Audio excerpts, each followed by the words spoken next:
तीसरी बार मोदी सरकार के मंत्रिमंडल को लेकर इस वक्त एक बड़ी खबर आ रही है और बड़ी खबर यह है कि अनुराग ठाकुर का नाम अभी तक लिस्ट में नहीं है।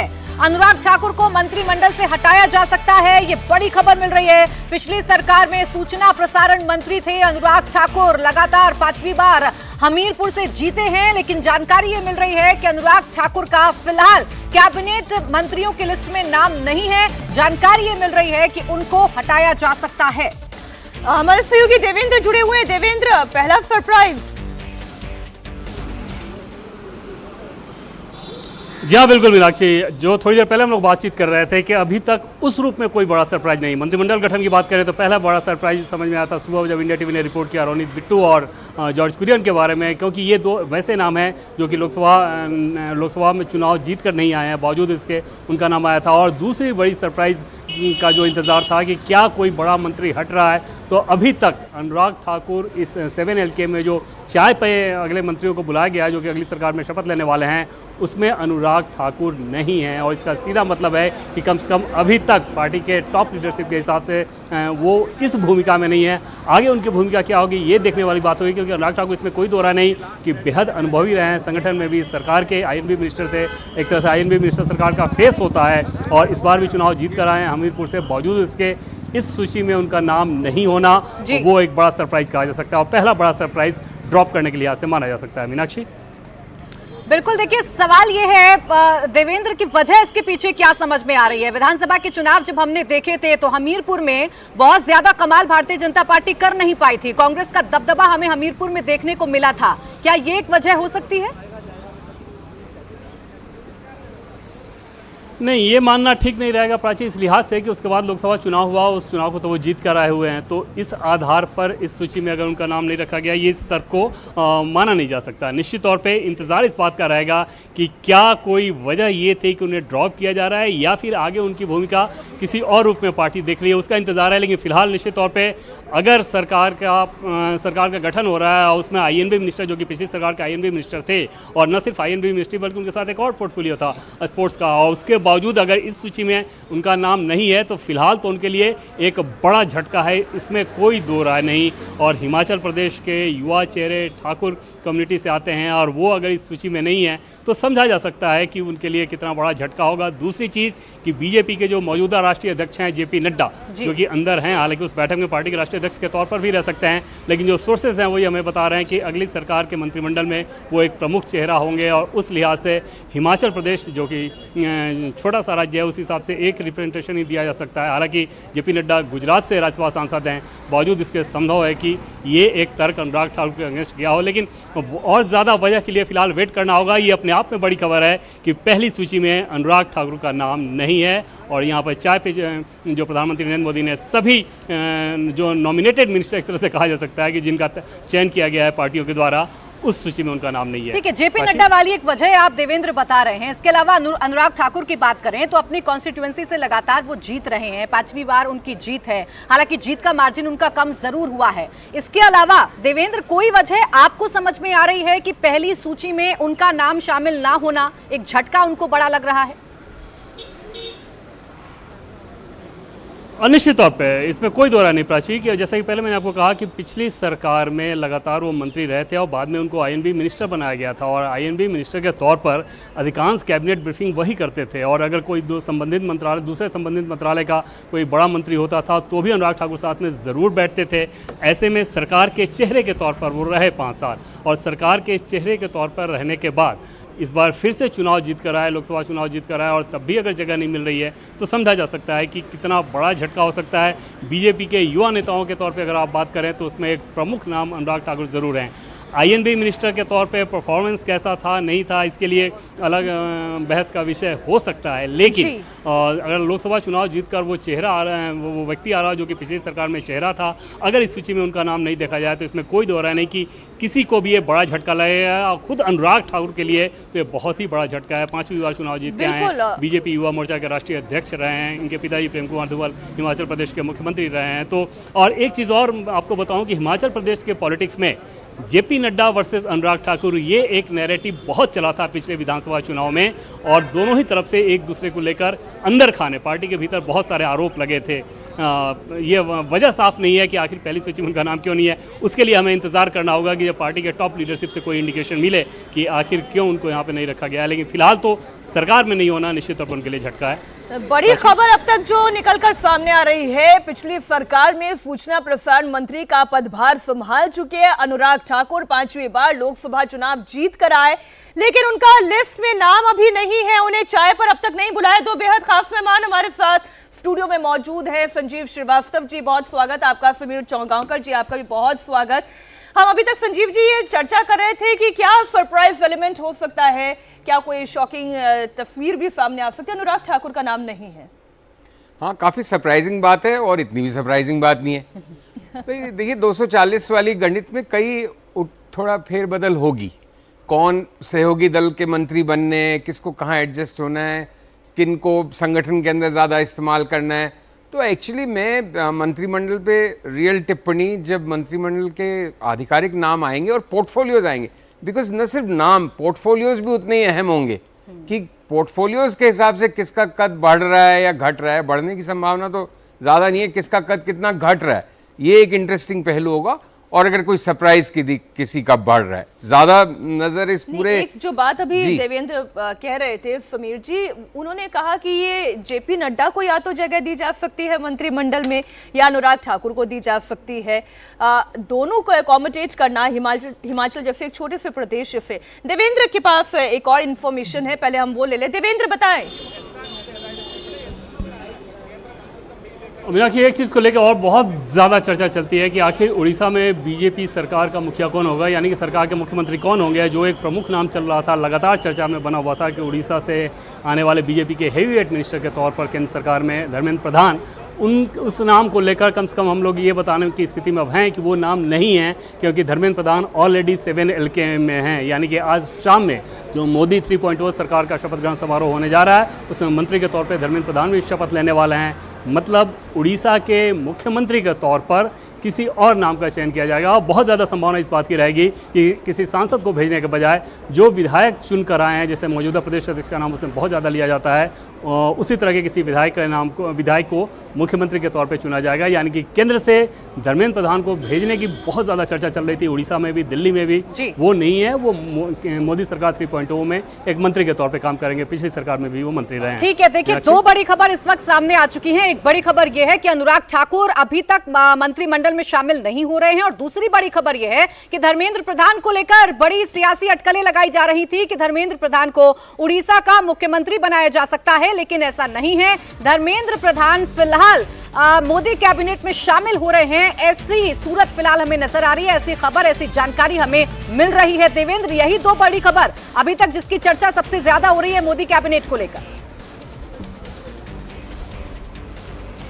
जी हाँ प्राची, इसमें कोई दो राय नहीं कि अभी तक में सबसे बड़ी खबर जिनको कहा जा सकता है वो ये दो चीज़ें हैं। पहला तो एक ड्रॉप और दूसरा उड़ीसा में कौन बनेगा अगला मुख्यमंत्री। इस बात को लेकर बीजेपी का हर व्यक्ति चर्चा में वो जानना चाह रहा था, और न जाने हमारे पास कितने कॉल आते थे कि क्या धर्मेंद्र प्रधान बनना है। धर्मेंद्र प्रधान की बात करें तो उनका जो पॉलिटिकल क्राउड है वो बहुत बड़ा है, और उस लिहाज से समझा जा रहा था कि शायद पार्टी का शीर्ष नेतृत्व तो उस एक नाम पर विचार करके मुहर लगा दे, लेकिन ऐसा होता नजर नहीं आ रहा है। ऐसे में लगभग माना जा सकता है पूरी तरह से कि शायद विधायकों में से ही किसी और को चुना जाए। जो सांसद चुनकर आए हैं उनमें से किसी को नहीं भेजा जाएगा, क्योंकि क्राउड के हिसाब से अगर आप देखें तो धर्मेंद्र प्रधान जिस प्रकार की पॉलिटिकल लीगेसी रखते हैं, पॉलिटिकल लीगेसी की जब मैं बात कर रहा हूँ तो उनके अपने परफॉर्मेंस की बात कर रहा हूँ। पिछली सरकार में भी मंत्री थे, 2019 से 24, 2014 से 19 में भी मंत्री थे। उसके पहले बीजेपी युवा मोर्चा के राष्ट्रीय अध्यक्ष रहे हैं, और अलग अलग राज्यों के प्रभारी रहते हुए, चाहे पिछली बार उत्तर प्रदेश के चुनाव की बात कर लें, वहाँ पर चुनाव प्रभारी थे। बिहार के प्रभारी रहे हैं जब बीजेपी को और एनडीए को चमत्कारिक सफलता हासिल हुई थी। मध्य प्रदेश के प्रभारी रहे हैं। तो अलग अलग राज्यों में प्रभारी के तौर पे उन्होंने अपनी क्षमता को दिखाया है, और देवेंद्र संजीव जी कुछ कह रहे हैं, माने जाते हैं। तो उस एक नाम पर विचार था, लेकिन वो नहीं है। देवेंद्र, ये भी तो एक, वैसे तो कई कारण हो सकते हैं, लेकिन शायद एक कारण ये भी है कि इतने सांसद ही नहीं है कि एक सांसद स्पेयर करके भेज दो।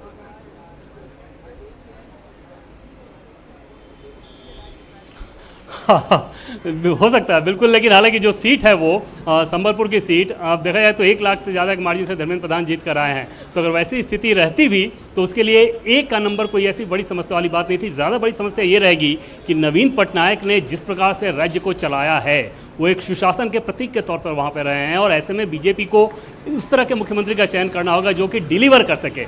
पहली बार मैंडेट लेना आसान है, लेकिन उस सरकार की तुलना में अपनी सरकार को ज़्यादा बेहतर साबित कर पाना ये एक बड़ा चैलेंज रहेगा। और बीजेपी के को देखें अगर तो जिस प्रकार से राजस्थान में उन लोगों ने एक्सपेरिमेंट किया है और कोई बहुत अच्छे रिजल्ट वहाँ से नहीं नज़र आ रहे हैं, तो उस लिहाज से अब पार्टी का शीर्ष नेतृत्व जब बैठेगा तो ज़रूर ये चाहेगा कि उड़ीसा में कम से कम ऐसे मुख्यमंत्री का चयन किया जाए जो कि नवीन पटनायक की कमी ना खलने दे, बल्कि ये दिखा सके कि उनसे बेहतर तरीके से सरकार चलाया जा सकता है। अब उस पर नजरें टिकी रहेंगी कि आखिर किस व्यक्ति को लेकर आ रहे हैं, क्योंकि अनुभव के लिहाज से आप देखें आपने भी मुर्मू जी का नाम सुना है क्या वैसे इस सिलसिले में? वैसे हो सकता है हमारे बोलने से बेचारों का नाम कट जाए, लेकिन आपने सुना है? क्योंकि आप तो इतने करीब से देखते हैं बीजेपी की राजनीति और समझते हैं।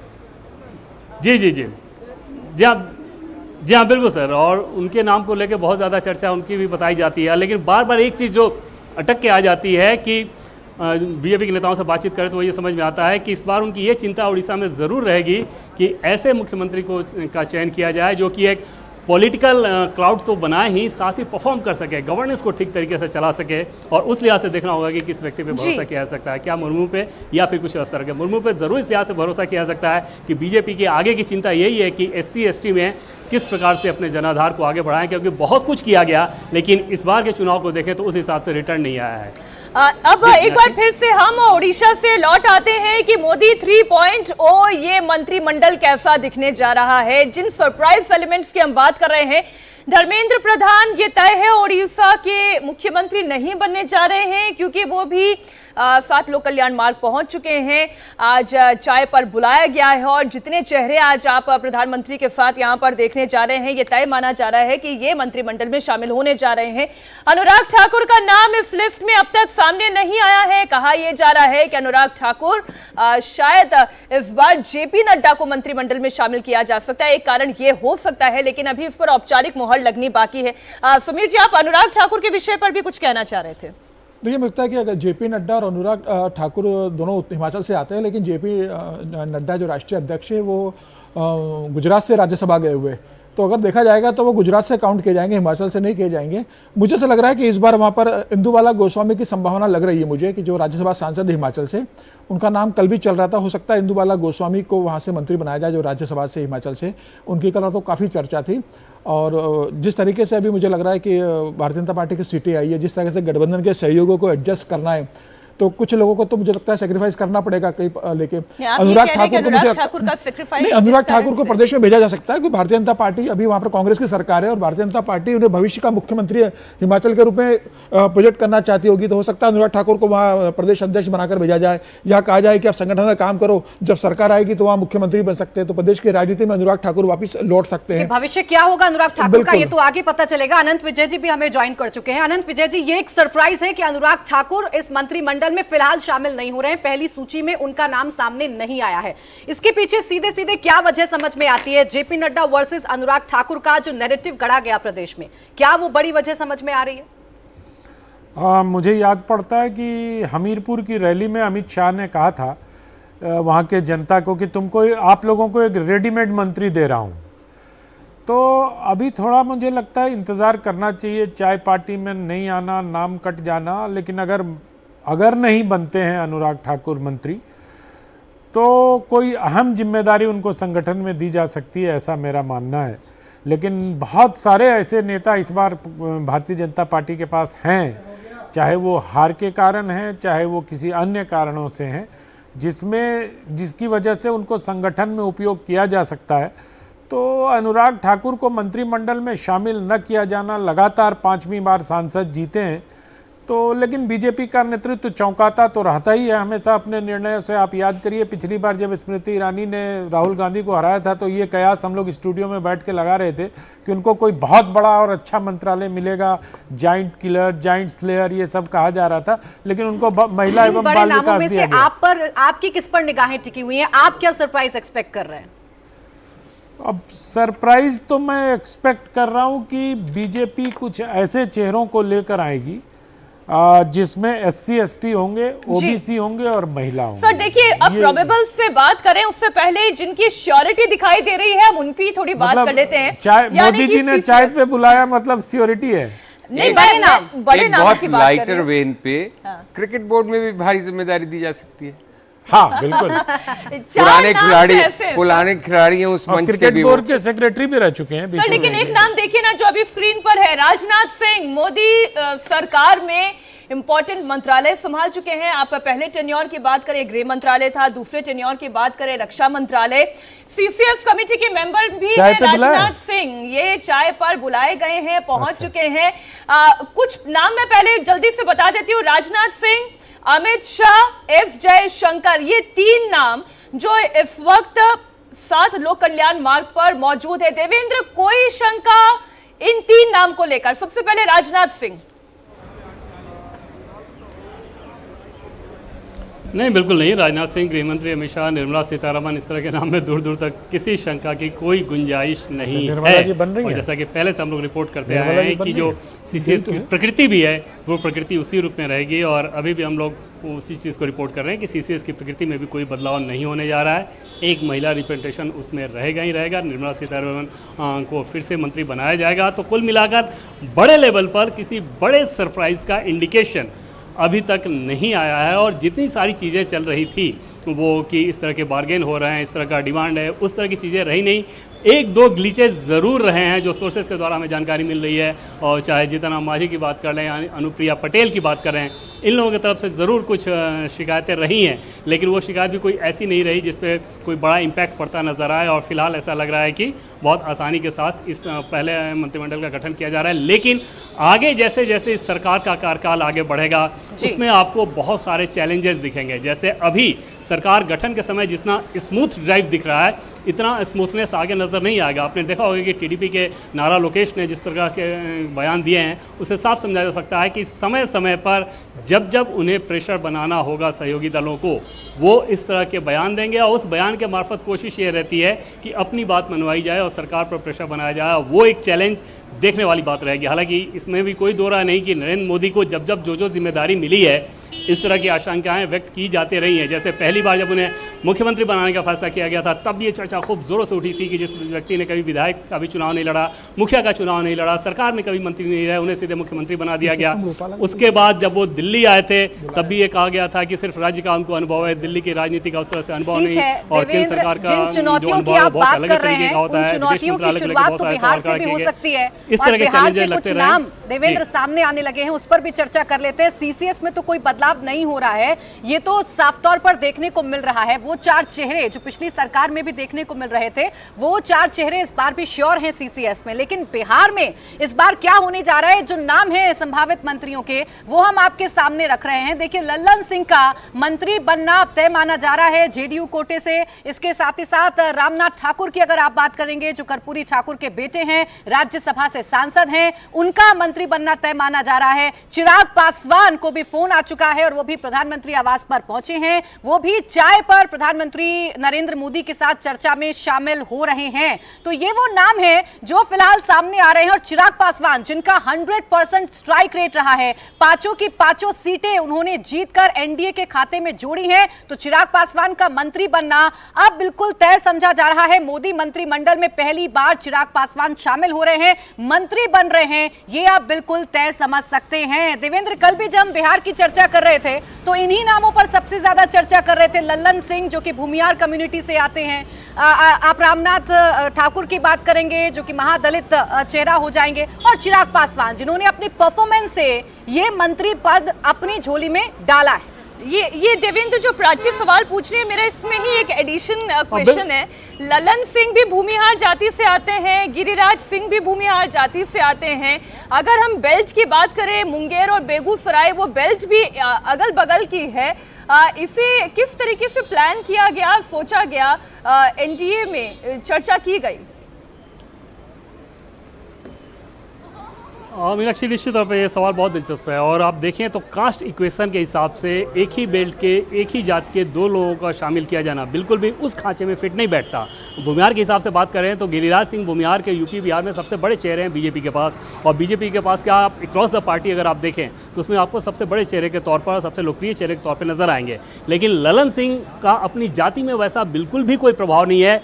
ललन सिंह की जो महत्ता है वो ये कि एक न्यूसेंस वैल्यू कहते हैं ना पॉलिटिक्स में, कि अगर ललन सिंह को पिछली बार शामिल नहीं किया गया था, उनकी जगह आरसीपी को शामिल किया गया था, तो इस बात को लेकर बहुत ज़्यादा चर्चाएं चली थी कि जेडीयू का बीजेपी से जो अलगाव हुआ उसमें ललन सिंह की भी नाराजगी एक वजह शायद रही थी, ऐसा कहा जाता है, जेडीयू के खेमे के भीतर कहा जाता है। शायद उस लिहाज से इस बार जेडीयू और बीजेपी दोनों ने यह सतर्कता बरती होगी कि अगर फिर से उनको खाली छोड़ा जाए, आगे विधानसभा चुनाव होने हैं, तो शायद खतरा हो सकता है और इस लिहाज से ज़्यादा बेहतर होगा कि उनको मंत्रिमंडल में शामिल कर लिया जाए। अन्यथा कास्ट इक्वेशन के हिसाब से जेडीयू के लिए कोई और कास्ट सूट करता बनस्पत इसके कि वो भूमिहार कम्युनिटी के व्यक्ति को ही वहाँ पर मंत्री बनाए, क्योंकि भूमिहार आमतौर पर बिहार में बीजेपी का बहुत ब्लाइंड सपोर्टर माना जाता है और अगर जेडीयू बीजेपी के साथ है तो इक्वेशन ऐसे ही सेटिस्फाई हो जाता है।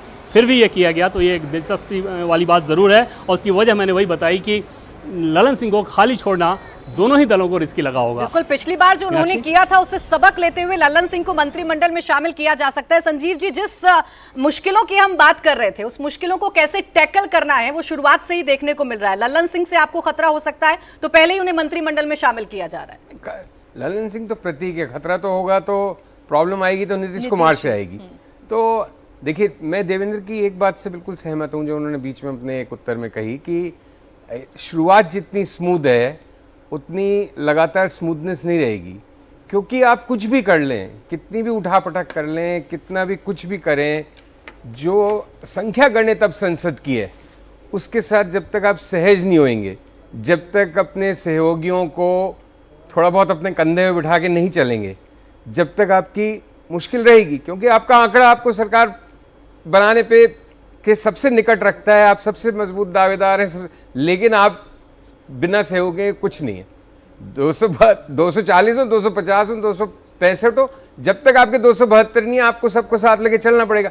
तो जिस दिन किसी और वो जो उनके इंटरव्यू की बात कर रहे हैं, नायडू के बेटे का जो इंटरव्यू आज छपा है और ANI ने लिया है, देखिए दिलचस्प बात वो प्रसारित कर रही है 15-15 मिनट का इंटरव्यू। जोड़ देता हूँ, बिहार के अंदर अपनी अपनी उपयोगिता सब दिखा रहे हैं, तो मांझी तो अकेले सांसद बने अपनी पार्टी से, तो जिस दिन परिणाम आया दूसरे दिन उन्होंने एक बोर्ड लगाया घर के बाहर बड़ा सा, बिहार में बाहर है, दिल्ली में बिन मांझी सब बेकार है। तो वो बताना चाहते थे कि भाई दिल्ली में मेरी कितनी उपयोगिता है। बीजेपी के मैनिफेस्टो पे सब पे खड़े कर दिए सवाल, न UCC न मुस्लिम रिजर्वेशन, अब सब उस पर चुप बैठेंगे, नहीं तो अब तक बीजेपी के नेता कर रहे होते। मुझे ब्रेक के लिए बार बार कॉल आ रहा है, लेकिन आप ब्रेक ले लो पहले। बहुत सारा बोलना चाह रहे बिहार पर। नहीं, मैं ये सिर्फ कह रहा हूं कि इंटरव्यू की बात हो रही है। नारा लोकेश ने 2 दिन पहले एक हिंदू को इंटरव्यू दिया जिसमें एक लाइन बहुत स्पष्ट रूप से उन्होंने कहा, जब उनसे पूछा गया कि स्पेशल स्टेटस के मुद्दे पर क्या आप प्रेस करेंगे, और उसी में 2018 में आप NDA को छोड़ के गए थे, तो नारा लोकेश ने ये कहा कि हम पिछली बार जब गए थे तो शर्त के साथ गए थे और इस बार जब आए हैं तो बिना किसी शर्त के आए हैं। तो अगर हम फेस वैल्यू पर ही लें तो हमें निगेटिव और पॉजिटिव दोनों फेस वैल्यू को लेके अपने विवेक से उसका आकलन करना चाहिए। तो मुझे लगता है कि अभी हाल फिलहाल में 1.5-2 वर्षों तक नरेंद्र मोदी की सरकार को किसी प्रकार की परेशानी नहीं होगी। 1.5-2 वर्षों के बाद विधानसभा चुनावों मैनेज करके चला जा रहा है, जिस फेस वैल्यू की आप बात कर रहे हैं। जब विधानसभा चुनावों के नतीजे आएंगे उसके बाद कुछ हो सकता है।